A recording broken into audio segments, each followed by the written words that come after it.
Quick little video on Halion. This fight's very easy as anything. Um, Here you're gonna see I start off the fight by running in, and I'm gonna stand in melee. I like to stand in melee because when you get the little fire debuff, the fiery combustion, you can actually just run straight through Halion and dispel yourself. Very simple. There's not a whole lot to shield at this point in the fight. So what I like to do is just throw out some tank heals, anything I can spare, really keep my mending bouncing around, just in case people take some residual damage from the fire everywhere.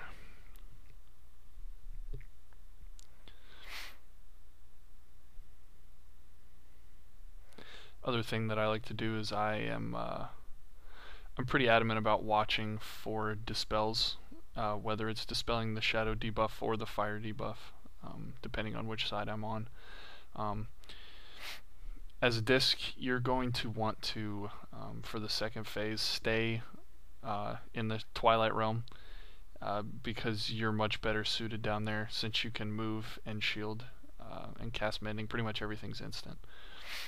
You'll notice that as soon as I get in here, I start putting heals on the tank, our Death Knight tank, because a lot of times I've seen a lot of people not be able to keep that tank up through the initial couple hits that they take from Halion while everybody else is trying to get in the portal. So on that transition, I try to sit there and spam click the portal so that I get in there at the same time as the tank.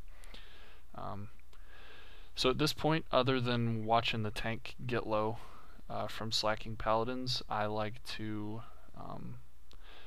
basically just shield spam quite a bit.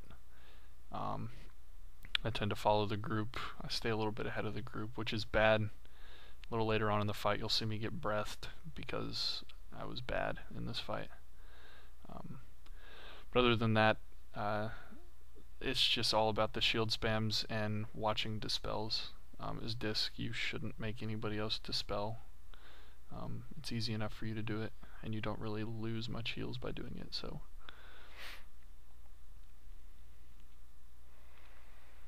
Another cutter. Here's the transition. Obviously our range DPS goes up top and our melee stays down. I'm almost a little too close to the front of the boss right there. Staying down right now, we have a Holy Priest, myself, and a Resto Druid. And we had our Holy Paladin and Resto Shaman go up top. It's fairly easy to 3 heal the bottom on normal. See right there, me and the druid we get breathed, we're way too close, so try to stay back a little further than we are. And our tank likes to reset every time to the same spot, so just watch if your tank likes to do that. Make sure you're moving back around.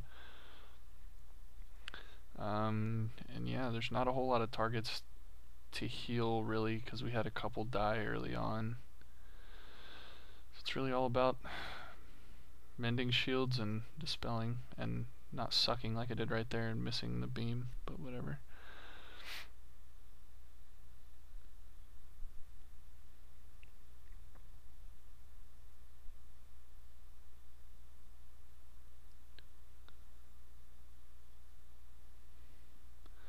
Another consumption. That was a priest. I let him dispel himself. But honestly, I never really rely on people to dispel themselves in this fight. I like to have a little bit of insurance and just do it myself.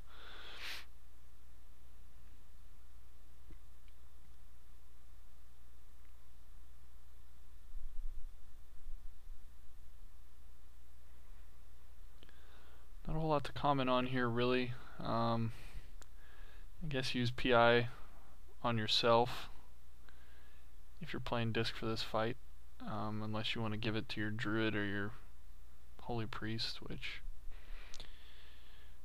regardless, this fight's so easy that it doesn't really matter. Consumption on the rogue, quick dispel.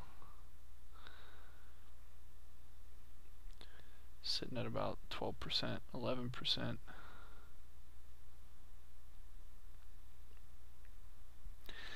And honestly, that's pretty much all there is to the fight.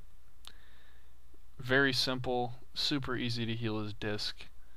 Your healing should be about on par with a Resto Druid, like mine is. Our Resto Druid has the legendary healing mace, so her heals are a lot closer to mine.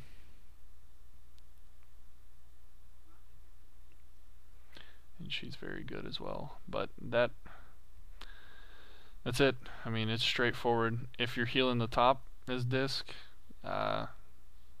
it's even easier. You just stand around.